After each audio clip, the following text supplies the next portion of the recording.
Assalamualaikum. Selamat datang ke channel Cikgu Fi. So, hari ini kita akan sambung topik untuk sains tahun 6 iaitu mesin ringkas. Anda dah bersedia? Jom kita mulakan.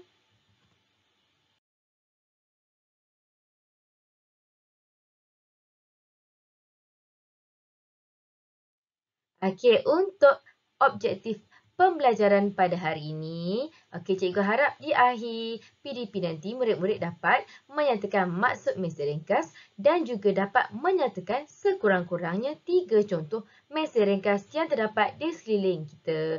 Okey, jom kita teruskan. Okey, nampak tak gambar yang bergerak ni? Okey, jom kita perhatikan gambar ini. Okey, bolehkah anda mengenal pasti mesin ringkas yang terdapat di dalam gambar ini? Ada. Okey, cuba perhatikan betul-betul. Okey, perhatikan. Kalau nak tahu dengan lebih lanjut, jom ikut cikgu. Okey, so kita perkenalan dulu dengan apakah itu mesin ringkas. Okey, mesin ringkas, apakah dia? Apakah kaitan dengan gambar yang cikgu tunjukkan ini? Okey, so mesin ringkas ialah alat yang membolehkan kita melakukan kerja dengan lebih mudah dan cepat. Walaupun alat tersebut kita nampak macam ringkas sahaja, tapi itulah sebuah mesin ringkas yang dapat membantu kita melakukan kerja dengan lebih mudah dan cepat. Okey, jom kita teruskan. Okey, jom kita berkenalan dengan mesin ringkas. Ada banyak, so tolong fokus. Okey, mesin ringkas yang pertama ialah satah condong iaitu permukaan yang diselingkan. Kedua-dua hujungnya diletakkan pada ketinggian yang berbeza. Jika anda lihat, ini adalah permukaan yang diselingkan. Hujungnya satu lebih tinggi daripada hujung yang satu lagi. Okey, kenapa diciptakan begitu? Okey, kerana pertama sekali anda lihat gambar apa ni? Ini adalah gambar tangga. Okey, tangga memudahkan kita bergerak dari satu aras ke aras yang lebih tinggi dengan lebih mudah. Bayangkan, sekolah kita yang bertingkat-tingkat tu tak ada tangga. Macam mana anda nak bergerak dari satu aras ke aras yang lebih tinggi? Susah bukan? Seterusnya, jika anda pernah lihat, inilah satah condong yang dapat membantu pergerakan orang ke orang upaya, terutamanya jika mereka berkerusi roda. Sukar jika tiada satah condong ini. Cikgu rasa ramai yang pernah nampak kan? Dekat kaki-kaki 5 kan? Seterusnya, satah condong dapat memudahkan kita untuk menggerakkan beban dari satu aras ke aras yang lebih tinggi. Contohnya jika kita hendak menolak barang-barang masuk ke dalam lori. So satah condong ini sangat berguna untuk kita. Seterusnya, jika anda lihat gambar yang cikgu tunjukkan ini adalah jalan raya bertingkat. Kenapa diciptakan begitu? Ini juga merupakan salah satu satah condong kerana dapat membantu kereta untuk bergerak dengan lebih mudah. Bayangkanlah, satah condong ni straight aja. Susah kereta nak bergerak. So diciptakan satah condong ni seperti jalan raya yang bertingkat. Nampak tak? Walaupun kita nampak macam mudah, tapi sebenarnya sangat banyak fungsinya kepada kita. Satah condong dah selesai. Jom kita tengok mesin ringkas yang seterusnya. Gambar apa ni?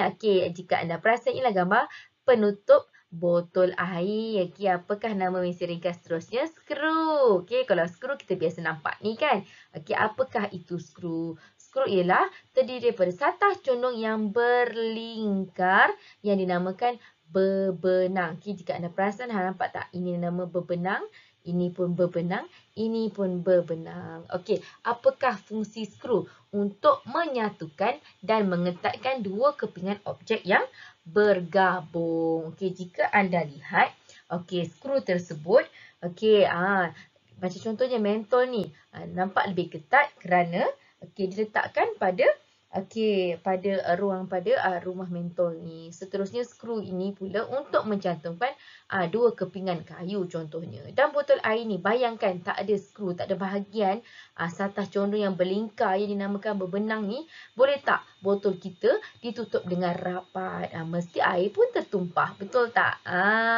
So hari ni anda telah mengetahui dua mesin ringkas iaitu Satah condong di tangga di rumah anda mungkin ada. Dan juga skru dekat botol air anda sendiri. Okey, jom kita tengok mesin ringkas yang seterusnya. Okey, ni gambar apa, jongkit-jongkit ke ni? Okey, dia prinsipnya sama seperti jongkat-jongkit. Okey, nama mesin ringkas ini ialah tuas. Okey, tuas terdiri daripada sebatang rod yang bergerak pada satu titik tetap saja yang dinamakan fulcrum. Okey, antara ketiga-tiga bahagian ni 1, 2, 3 yang manakah fulcrum? Okey, fulcrum ialah yang macam bentuk segitiga ni. Ini adalah titik tetapnya. Okey, seterusnya. Okey, daya di mana kita akan gerakkan. Contohnya kita duduk di bahagian sini.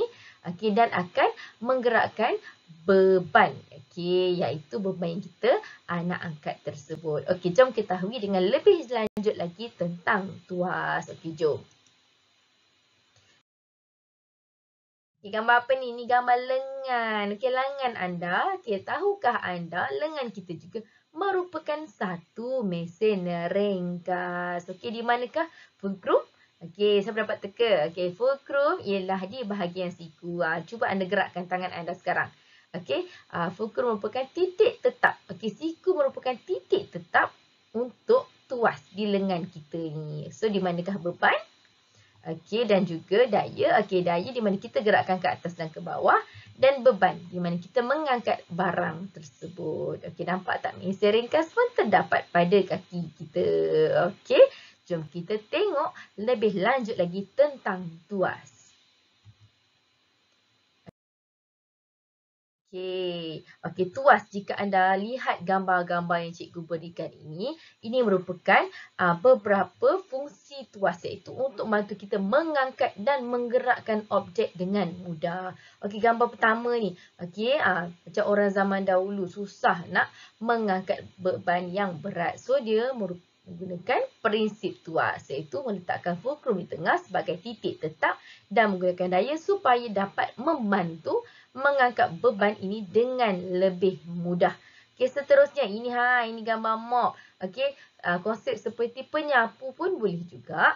Okey, di mana fulcrum ialah di titik tetap yang kita pegang di hujung penyapu atau mop tersebut. Daya di mana kita gerakkan, tangan kita ni kita gerakkan ke depan ke belakang, itulah daya kita kedengan.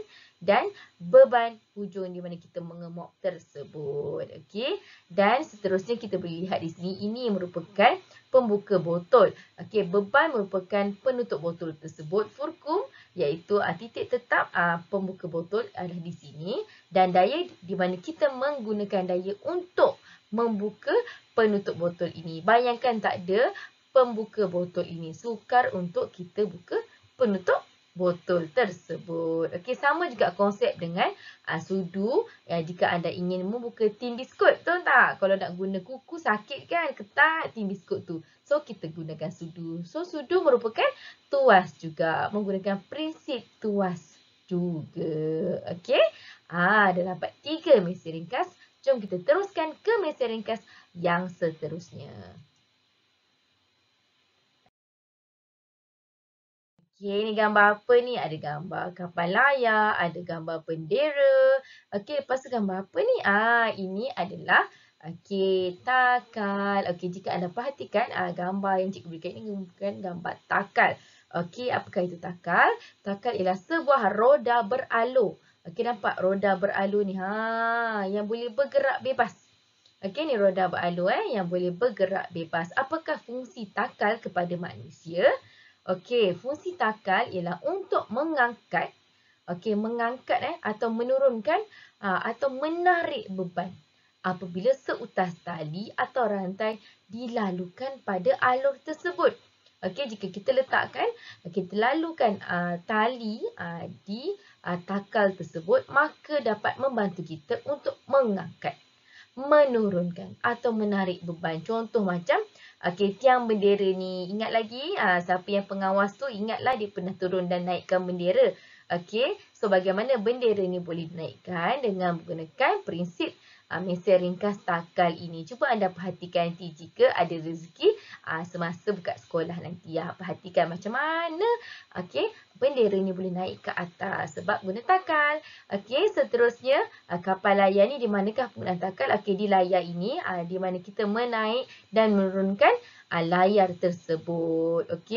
So kalau angin kuat tu kita tarik takal tersebut supaya dapat mengelakkan layar tersebut diterbangkan oleh angin. Kita ketatkan dia.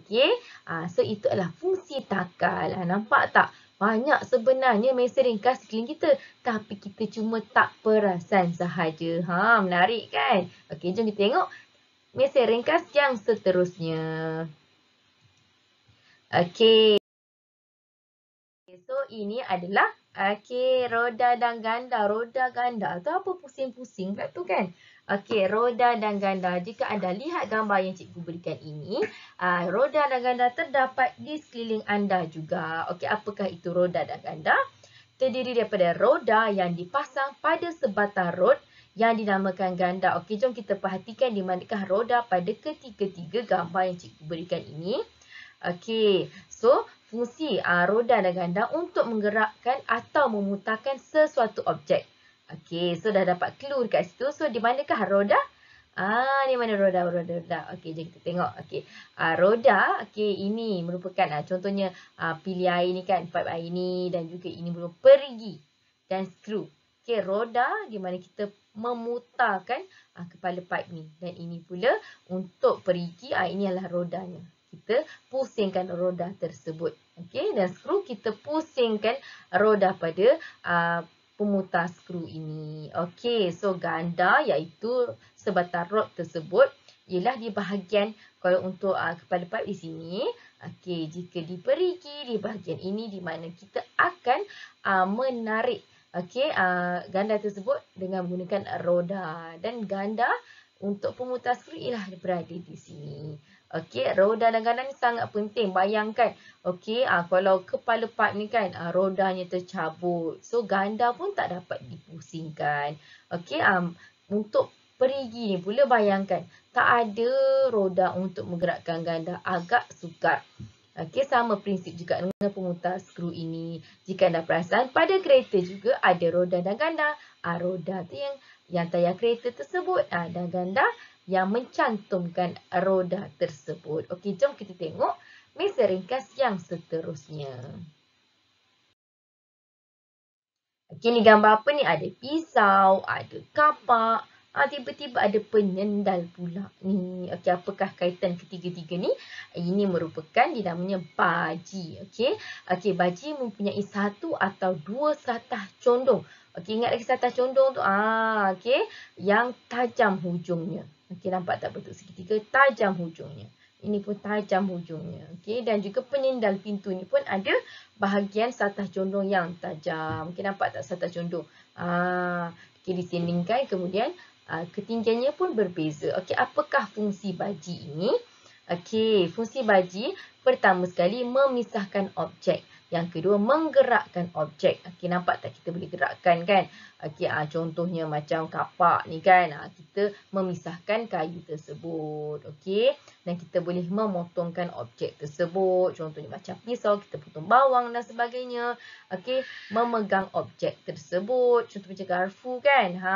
Dan juga memberhentikan objek. Contohnya macam penyendal pintu ni kita letakkan di pintu supaya pintu tersebut tidak bergerak kan. So baji dekat rumah anda mesti banyak, betul tak? Jom kita tengok mesin ringkas yang terakhir, iaitu gambar apa ni? Ada jam, ada pula ni. Ni pemadam untuk pembetulan kan. Lepas tu dan juga gambar apa ni? Ini adalah gambar gear. Gear terdapat dalam jam kan. Terdapat dalam banyak benda. Dalam kereta mainan anda pun ada. So apakah itu? Gear terdiri daripada roda atau silinder bergigi. Nampak tak? Jika anda lihat putarannya untuk roda yang kecil dan roda yang besar adalah berputar arah berlainan. So kalau roda yang kecil ni gerak ke depan, roda yang ke belakang akan berputar arah berlainan. So gear ini untuk mengubah arah dan kelajuan pergerakan bahagian-bahagian lain dalam sesuatu mesin lebih kompleks. Okey, so gear ni sangat penting. Contoh dalam jam ni ada gear. Okey, kalau tak ada gear, sukar jam ni nak bergerak tanpa gear. So, gear merupakan salah satu komponen untuk mengubah arah dan kelajuan pergerakan. Kalau dalam mainan kereta pun sama kan. Cuba anda perhatikan dalam bahagian dalam kereta tu mesti ada gear. Okey. Jam tangan, jam loceng dan sebagainya semua ada gear. Okey. Jika tak ada gear maka arah dan kelajuan pergerakan pun tak boleh diubah. Okey. Okey, so kita dah sampai pada rumusan. Tadi kita dah belajar 7 mesin ringkas. Jom kita ulang kaji. Adakah anda ingat ke-7 mesin ringkas ini di manakah gambar yang kita nak padankan ini? Okey, jom kita tengok baji. Baji, yang mana satu baji? Okey, baji adalah contohnya seperti pisau. Okey, seterusnya kita nak tengok satah condong. Masih ingat satah condong? Okey, ini adalah satah condong. Alright. Okey, seterusnya roda dan ganda. Okey, roda dan ganda contohnya macam pipe. Kepala pipe ini, ini rodanya dan ini gandanya. Seterusnya takal. Okey, takal. Okey, roda yang beradu yang boleh bergerak bebas. Seterusnya tuas. Okey, ada 3 bahagian. Kita ada daya, fulcrum dan juga beban. Kita ada titik tetap iaitu fulcrum. Seterusnya skru, ini paling mudahlah cikgu rasa kan. Skru, okey, skru seperti dalam botol air anda. Dan seterusnya gear, okey, gear untuk mengubah dan melajukan pergerakan. Okey, cikgu harap anda dapat menghafal ke-7 okey, mesin ringkas ini. Hafal dan faham ya, jangan hafal saja, hafal dan faham dan lihat di sekeliling anda. Adakah mesin ringkas tersebut wujud di sekeliling anda? Okey? Okey, untuk tugasan. Okey, tugasan mudah saja. Untuk buku teks boleh anda lihat muka surat 206. Sila buat nombor 2 dan 3. Okey, dalam buku latihan sains anda. Okey. Dan jika anda ada buku aktiviti mesra digital, tak perlu buat buku teks, latihan dalam buku teks. Anda buat buku aktiviti mesra digital, muka surat 112 dan 119 dan kita akan bincang semasa Google Meet. Semasa Google Meet juga kita akan buat quiz Wizer dan untuk yang tidak dapat join Google Meet jangan risau. Cikgu akan beri quiz Wizer dan latihan buku aktiviti mesra digital ini melalui WhatsApp. So nanti hantar tugas anda pada cikgu ya. Tamatlah sudah kelas kita pada hari ini. Hari ini kita telah belajar mesin ringkas. Sebanyak 7 kesemuanya. Jangan lupa lihat sekeliling anda ada tak mesin ringkas tersebut. So sebelum kita tamatkan kelas kita pada hari ini, jangan lupa klik subscribe. Butang subscribe kat bawah tu jika masih warna merah. Tolong kelabukan. Kerana anda akan jadi orang yang pertama untuk mengetahui video daripada cikgu. Cikgu nak ucapkan terima kasih kerana sudi menghadiri kelas bersama cikgu. Sehingga kita jumpa lagi di lain hari, di lain video yang akan datang. Assalamualaikum. Bye.